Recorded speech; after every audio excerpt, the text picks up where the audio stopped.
interpretation services should now be live, and we will go ahead and start the meeting. Thank you, Julie. Well, good evening, everyone. And thank you for joining us today. It's really great to see a bunch of folks and community folks here in the building, and also great to see a bunch of Zoomies here with us this evening. And I'm so happy to kick off, to be the person to kick off this meeting for today. For those that don't know me, my name is Hortensia de Rosario. I am a senior consultant with Visit Nubian Square right here down the street. We have a tourism company that we work really closely with the city of Boston and a lot of different projects, in particular with the green infrastructure. And I am honored to be here today to really represent this community-driven effort to create sustainable solutions for our neighborhood. So, as we know, Boston has been faced with increasing challenges with street and sidewalk flooding. And it's time for us to step up as community members to tackle these problems. So that's why we're here today. Green stormwater infrastructure isn't just a solution for managing flooding. It's a game changer for our city. By using natural systems like the rain gardens, the permeable pavements, and green roofs, GSI helps absorb water where it falls, reduces runoff, and protects our streets and our homes. Beyond that, it enhances our quality, it beautifies our neighborhoods, and supports local life. So this is truly a win-win situation for all of us, right?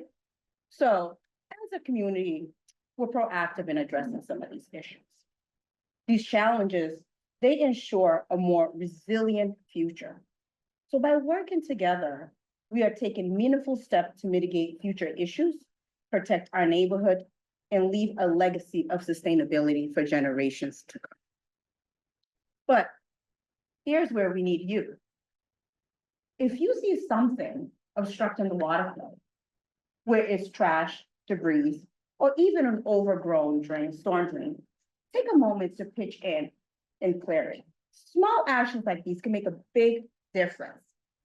And collectively, they contribute to the long-term solution for our city's water management system.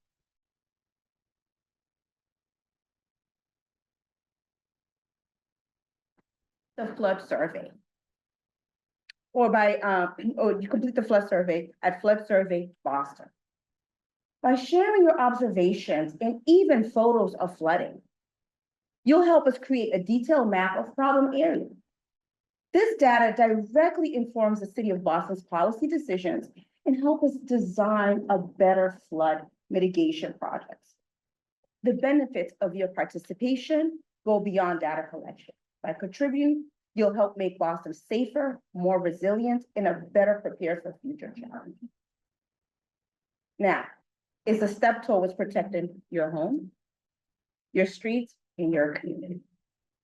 But before I go any further, I would like to take a moment to thank our dedicated volunteers who have been committed to keeping the Green Water Garden in front of the Roxbury Public Library clean and thriving.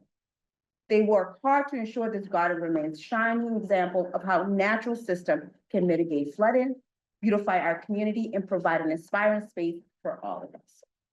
Your efforts don't go unnoticed, and you are truly grateful.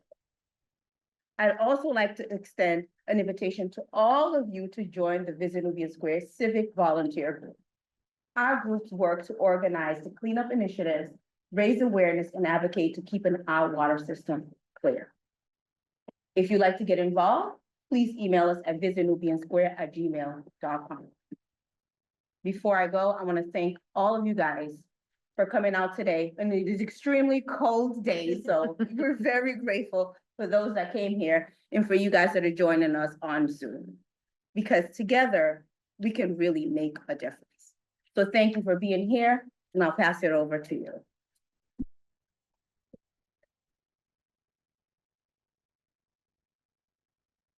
So much Hortensia, that was perfect. So space bar, it is not advancing. Hold on just one second, everybody. There we go. Okay.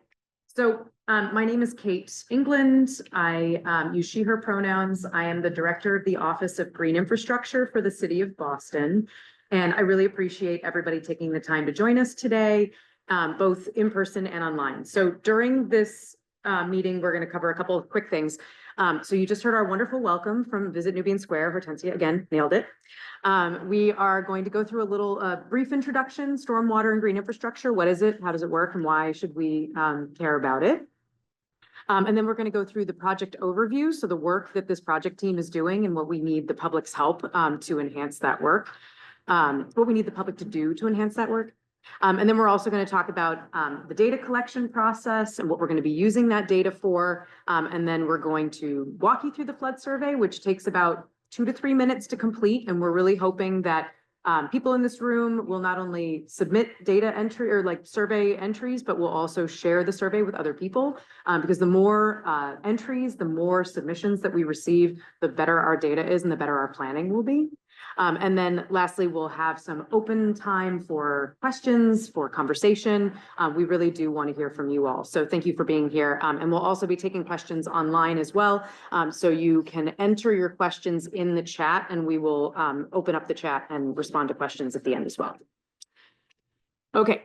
I just kind of explained this, but you can use the chat tab, which is located at the bottom of your screen for those of you who are online.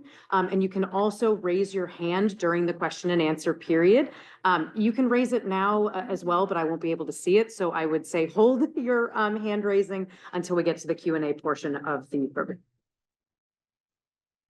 Okay, so in this room, we have members of a project team that are working together to gain a better understanding of flooding in the city of Boston. We're from different neighborhoods. We participate in different community groups, different organizations. We live, work, and play in different places. And so what we are trying to do is crowdsource from the people who know our neighborhoods best.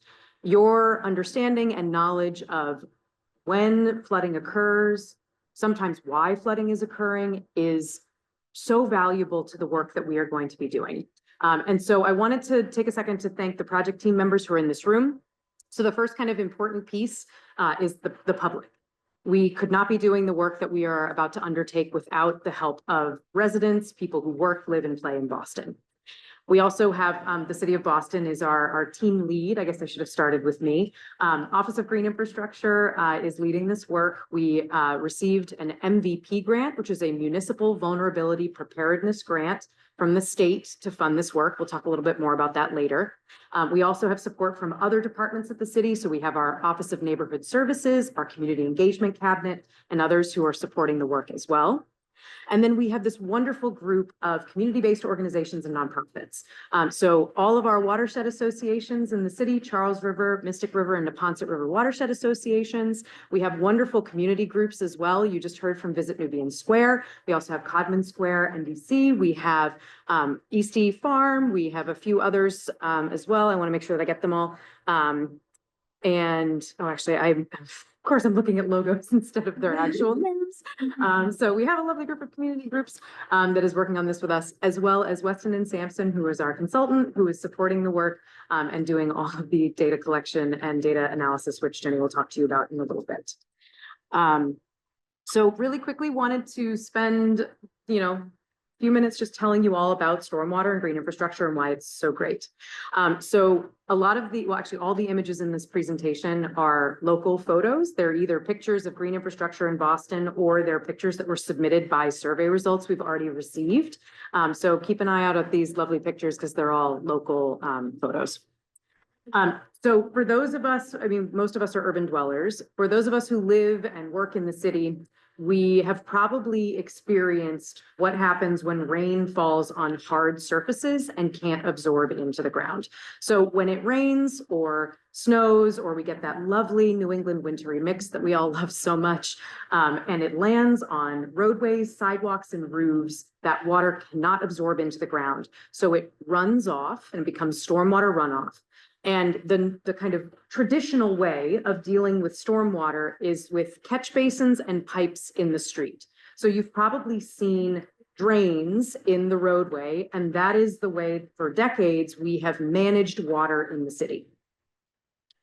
So why is that maybe not the best or the only way that we should be managing stormwater? Well, there are two issues. The first is water quality, and the second is water quantity. So in the city of Boston, you have probably seen on your streets and your sidewalks, we have litter and sediment and a variety of other things that are very common in urban areas. And then there's also things you can't see, right? So there's bacteria and nutrients and other things that are all over our hard surfaces. And when it rains, all of those pollutants end up in the catch basins, in the storm drains, and then going to our water bodies. So all of this pollution ends up in our water bodies without treatment of any kind before it gets there. So that's the quality issue.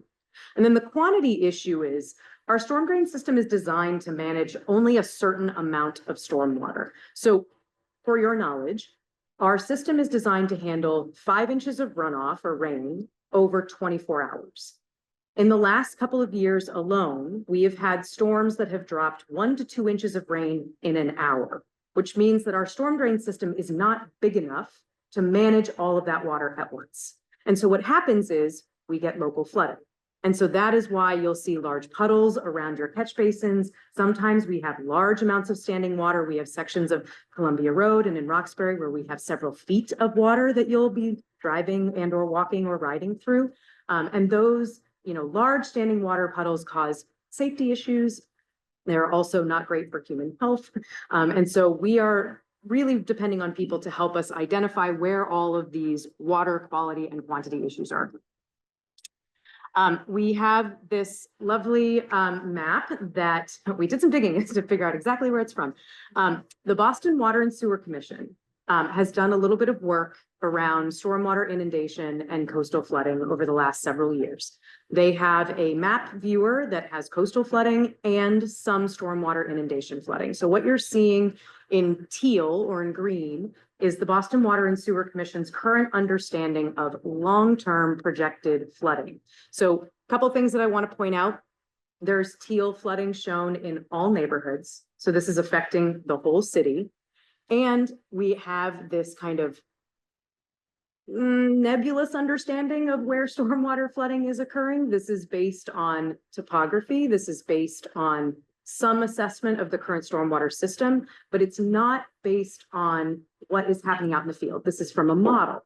And so one of the things that we really want for this project, one of our results of this project, is for the human component. Where is the flooding affecting humans? How are we experiencing water in our neighborhoods? And where do we need green infrastructure to better manage some of these events? So my office is new. We've only existed for about 2.5 years, which is awesome for us, but maybe not as awesome for the city, because we probably could have used this office earlier. But we are specifically tasked with using green infrastructure to address both flooding, water quality, water quantity, and climate resilience issues in the city of Boston. So green infrastructure uses plants and soils and other natural materials to capture water and to let it absorb back into the ground. Green infrastructure filters pollutants out of stormwater, but it also gives water somewhere to go that's not the road or the sidewalk or your basement or, any ramps and sidewalks and things, which I'm sure is where you all experience a lot of flooding today. So a couple of examples of green infrastructure. We obviously have the rain gardens in Nubian Square just down the street, which you may have passed or seen if you took the bus to Nubian Square station. But we also have bioswales and rain gardens, which are essentially just low depressed areas where water can collect and absorb into the ground. They're typically planted with native plants and they're quite pretty and they have a lot of additional benefits. We also have tree infiltration trenches, which are street trees that are planted surface systems that capture a whole lot of water and allow it to absorb into the ground. And then we have things like constructed wetlands, which are exactly what they sound like. They're human-made wetlands. So they're almost exactly the same as a natural wetland does, but they're made by humans. And then there's also things like green roofs and living walls and other, green infrastructure that you'd see on buildings. So I've been talking a lot about stormwater and water quality and quantity benefits, but green infrastructure also has what we like to refer to as co-benefits. So it does all of these other things. It's not just about water. So as you can see, I'm not going to read them all, but green infrastructure helps with reducing urban heat island. It reduces the amount of paving in the city. It provides shading, and so that brings down the temperature in our neighborhoods. It helps with air quality. It removes pollution from the air, which makes our air nicer to breathe and cleaner to breathe. It also helps with slower streets, pedestrian safety. It helps address a lot of our environmental justice issues, access to nature, mental health, food security, and it provides wonderful opportunities for environmental education and community building, all of which are very important to our work, but we also think are pretty important to our communities. So I just want to show you a couple of images of green infrastructure in the city of Boston, really quick, just to click through so you can see what we've already got and what's out there. So this is from the Mary Ellen Welsh Greenway in East Boston. This is a rain garden that exists between the two multi-use paths. Franklin Field down in Dorchester, we built a rain garden this summer with the Boston Housing Authority the youth center on site. And so you can see some images of the teens who not only planted this rain garden themselves, but they also designed it and selected all the plants for it as well. These are some of the features on New England Avenue, also in Dorchester. We have 2 rain gardens, a bioswale, a large bioretention area, and a bunch of tree infiltration trenches. So the whole roadway is kind of sprinkled with green infrastructure. This is over in Brighton, Alston Brighton, and it is in the Cassidy Playground. It is a lovely kind of natural wild rain garden that exists in between 3 pathways. It's kind of like in a triangle in between the hard surfaces. This is a new rain garden bioswale, that we actually built earlier this past spring. This is the Epic Service Warriors and the Ponset River Watershed Association built this one with us. So we had young people from the Epic Service Warriors program who again selected all plants and then helped us plant over 200 plants. And then this is over at the East Boston Early Education Center. This was this summer, just before the end of school this year. And we had a couple hundred K0 through 1st grade students and their families come out and plant this rain garden with us that is capturing runoff from the roof of the building. And this is our beautiful Nubian Square, which is literally down the street. So if you're local, check it out sometime. And if you're not local, find an excuse to ride by it or to walk by it, because it's really a beautiful system that shows what's possible in a really densely developed urban neighborhood. Okay, so really quick project overview. What are we doing? Now that you all know why stormwater is amazing and green infrastructure is so important. So we have a couple of major tasks that we're trying to accomplish with this work. So the first is we're trying to collect information about where the flooding is happening. So we're doing this through a survey. It is a survey that you can fill out on your phone or on your computer. It's pretty quick. It takes about 2 to 3 minutes. You can attach a photo and you can submit as many entries as you want. The entries are geolocated, so it'll automatically submit where you're standing, but you can also move the pin if you submit it from home because you don't want to stand out in the rain submitting a report. Once we have a bunch of survey data from everybody, we are going to do some data analysis as well as a display of this data. So we want you all to see where the entries have come from and where people are experiencing flooding. The next thing that we'll be doing is we'll be using this data to prioritize and start to identify parts of the city where we want to build green infrastructure. And this work is going to be done in collaboration with community. We want to hear from you all where the flooding is affecting your lives the most and where green infrastructure can make a difference in how you interact with your spaces, with your neighborhoods. We are then going to move into some concept design. So we're going to start designing green infrastructure for some of the sites that we are identifying as part of this work. And we are hoping that that concept designing is done in collaboration with community because you know what your neighborhoods need better than we do. And so we want to make sure that as we are going through this process, that we're hearing the voices of the people who will be walking by these, riding by these, or just seeing them out their beautiful windows every day. And then finally, we're going to create an interactive display, as well as have a bunch of resources available so that our community members can also be involved in designing and building their own green infrastructure as well. Throughout this whole process, we are doing community engagement, the survey. We are doing most of our data collection is between now and June, but we are planning on leaving the survey open indefinitely. So people can submit entries multiple times between now and June, and then even after June, just so that you can keep telling us, hey, there's still flooding. So I mentioned that this is an MVP grant funded project. So the Municipal Vulnerability Preparedness Program is an EEA program, which is the state's environment office. The grants are intended specifically for municipalities with community partnership, and the funds are used to help cities and towns plan for climate change and then enact your plans. So they're broken down into two phases. The first is kind of the planning grant, and then the second is the action part of the grant. So we have been awarded a 2-year grant, so 2025 and 2026, and we were awarded just under 500,000. We are doing an in-kind match. The city of Boston is giving some of its money to be part of the work as well. And then we are also putting aside over 90K for community organizations who are helping us do this work. So in addition to funding the work that we were just discussing, we're also making sure that funding is getting into the hands of our community organizations who are helping to do this work. Okay, and one last thing before I hand it over to Jenny. We understand that flooding means different things to different people. And so we just wanted to point out to everybody that all flooding is valid. So your experience with flooding might be several feet of water on your roadway. And you're walking up to your knees through water. That's flooding. Submit a report for that. Your experience with flooding might be the ramp that you are used to walking down in your neighborhood, a sidewalk ramp is flooded at the bottom, which means you have to walk around the water, maybe out into the roadway, or it freezes in the winter, which makes it slippery and dangerous at the bottom. That's valid flooding. Send us a report for that. And it might be something like the Neponset River or the Mystic River overtops and overtakes a whole neighborhood. So point out where that's happening for us, because we have our model results that tell us where that kind of flooding, that large scale flooding is happening. But it's nice for us to have more information about the extents. Where is that flooding actually happening? How far is it coming in? And where is it affecting your life? Okay, so I'm going to hand this over to Jenny. Thank you all for letting me talk to you about why stormwater and green infrastructure is awesome. And hopefully you'll all be submitting reports and survey responses.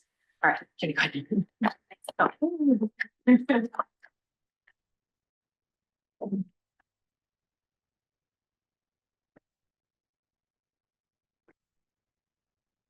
Sure. So before I move on, if you're having any technical issues, Joanna is also in the virtual meeting.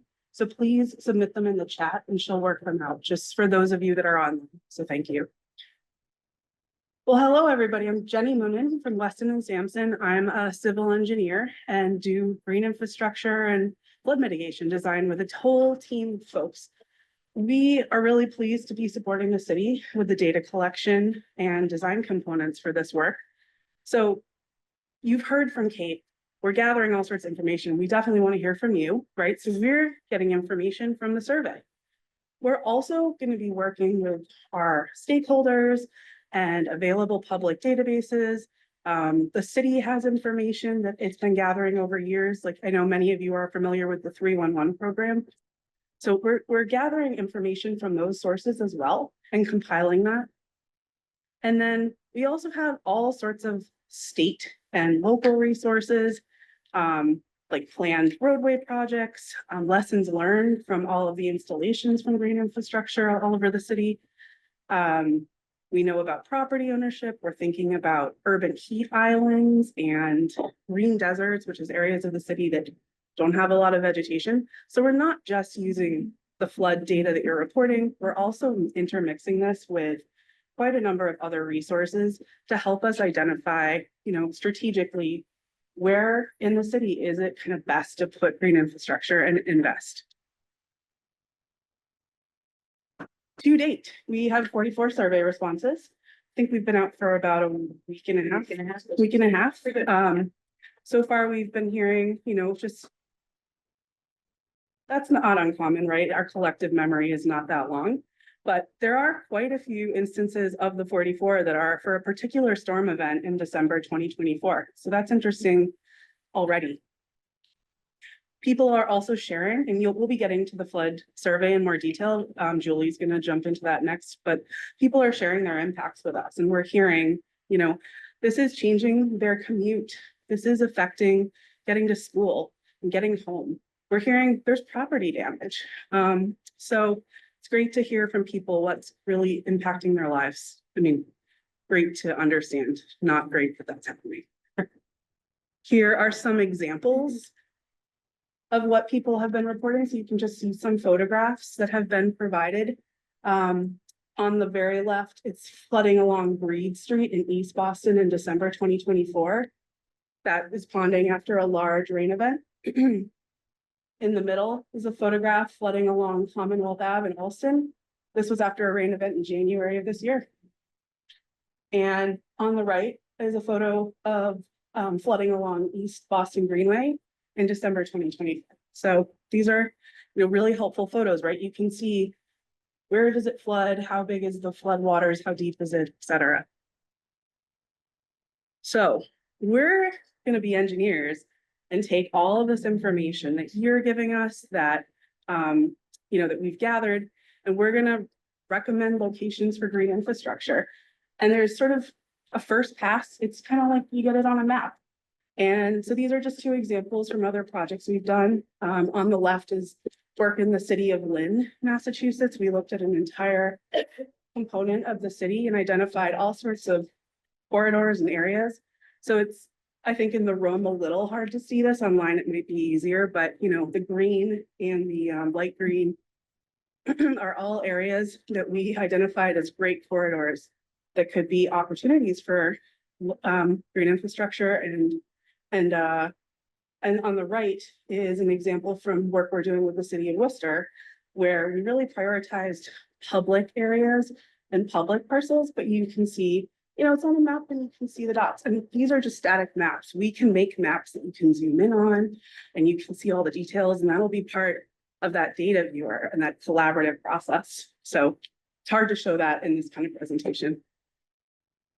And then we're going to get to concepts at the end with your input, with your ideas. And these are just two examples of what concepts could look like. The image on the left is from the town of Needham, Massachusetts, and it's work we've been doing with the Charles River Watershed Association.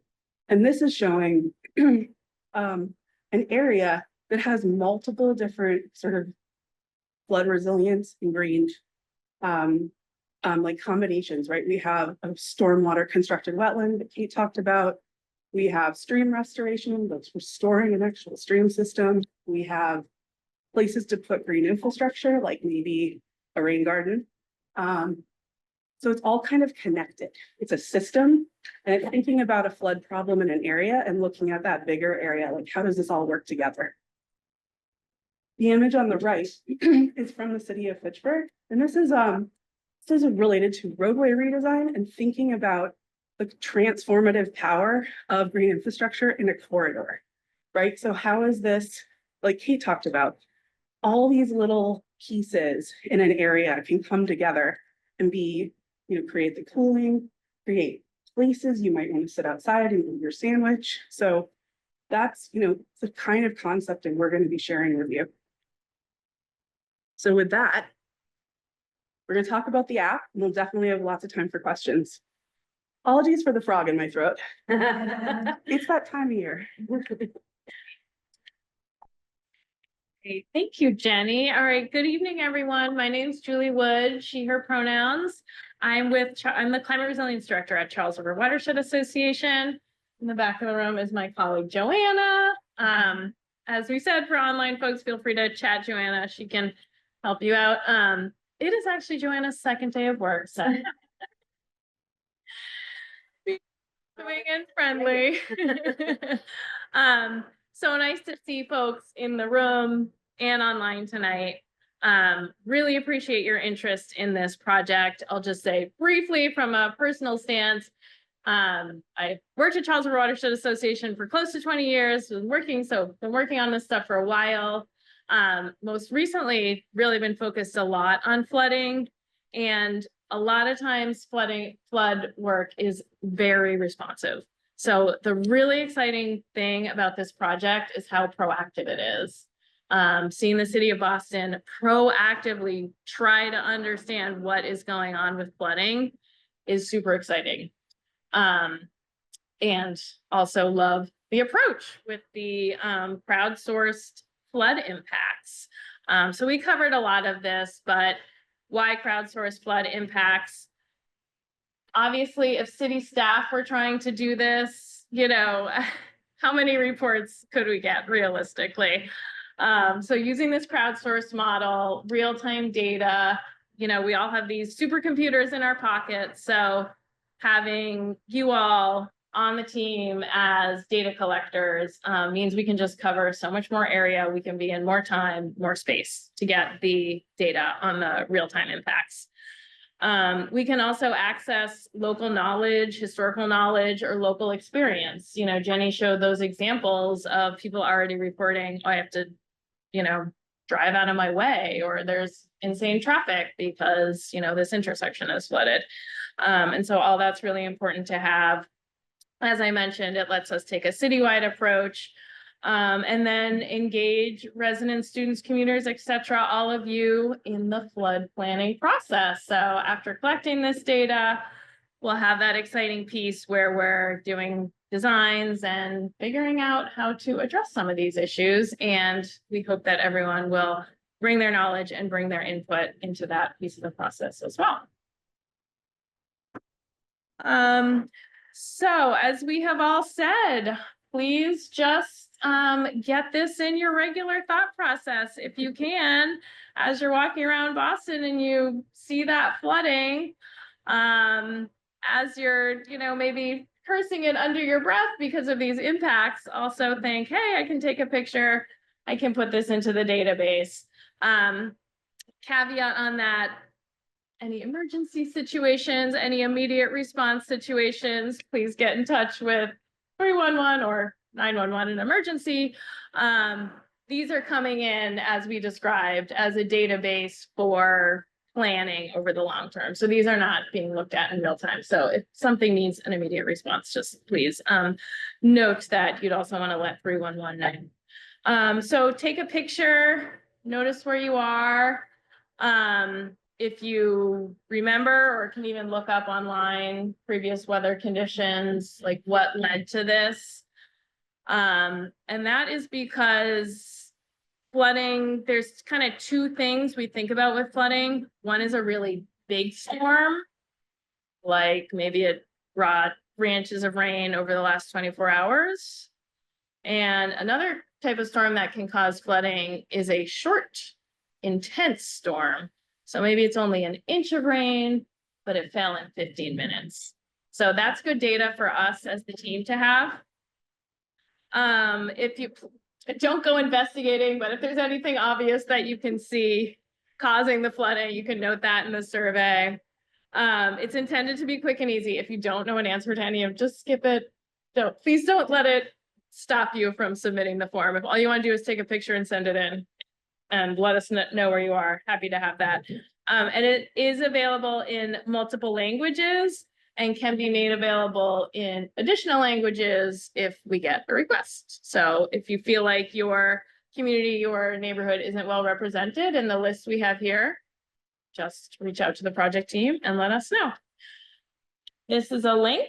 So when we post these slides, share these slides, we can also link it in the chat when we get out of presentation mode, but this is the link that folks will have. There's also a QR code that will show at the end, so folks can get the survey up on their phones. So I'm going to walk through the questions so that folks get some real-time interaction with the survey right here. And then that way, if people have clarifying questions on what we're looking for, we can go ahead and address them. So the first thing you'll do is select the language you'd like to respond in. It does ask for an email address, but that is optional. If you do put in your email address, you'll get notices about the next meetings that we have for this project. If you want to generally know about what's going on with the City of Boston Office of Green Infrastructure, they also have a monthly newsletter that folks can sign up for, and that will include general project updates. But if you put your email address in here, you'll get specifically added to meeting announcements about upcoming meetings on this project. So the location of flooding and the date of flooding are the first thing it asks for. So you can do your address, what am I thinking? Point of interest, anything to help geolocate in the map there. The date you observed the flooding, brief description of what you observed. Details are helpful. Again, don't let it get in the way of you submitting the survey. But road flooded with standing water, like even that is great. How deep is the water? This clearly is meant to be very intuitive. Don't step in the water to check, just eyeball it, make your best guess. Was the water flowing or still? Again, you can imagine this is pretty helpful. If it's flowing, that's probably a different situation than if it's just standing there, and hopefully that can be easy to tell. And then the photo, really love the photo. Again, don't get caught up on it being a perfect photo, but those are really helpful. What caused the flooding? On this one, you can select more than one. If you don't remember, whatever, that's fine. But if it's easy to tell, clearly it was after a big rainstorm, you're down on Long Wharf and it's high tide, that might clue you in that it's coastal. Or, it's that first warm day after a snowstorm and everything's wet because of the snow melt. If you know how often it floods here, that can be super helpful. I think that one's more relevant if you're seeing flooding in your own neighborhood or kind of in your own regular travels. But don't let that limit you. If you see flooding when you're, doing a day trip on the other side of the city, please put it in as well. And then if you see any infrastructure that's flooded, this next question lets you add that. And then the very last question is what Jenny already highlighted. Some of the responses are indicating, how did the flooding impact you? So that's really good to know because, if it floods, for saying maybe a remote corner of the Arboretum, that's mostly grass and trees, that might be a little different than if it's flooding out a major intersection, just as far as how the response we might take on. So it's really helpful to understand how is this impacting day-to-day resident, commuter, student lives. And then hit submit. And then do it again. All right. So thank you all in advance for your help on this project, both with providing inputs to the flood database, and then as we get further along into the design process. Since we have your email addresses, since you registered for the meeting, you will already be notified. But also for those who fill out the flood survey, you'll be notified as we get into those exciting design solution pieces that Jenny was talking about. And that is the end of our formal presentation. This is the QR code where you can get to the survey. But with that, we will pause for questions or comments. Please chat them to the host and co-host or raise your hand. I'm gonna Here with you, Susan. Yes. Okay, cool. Okay.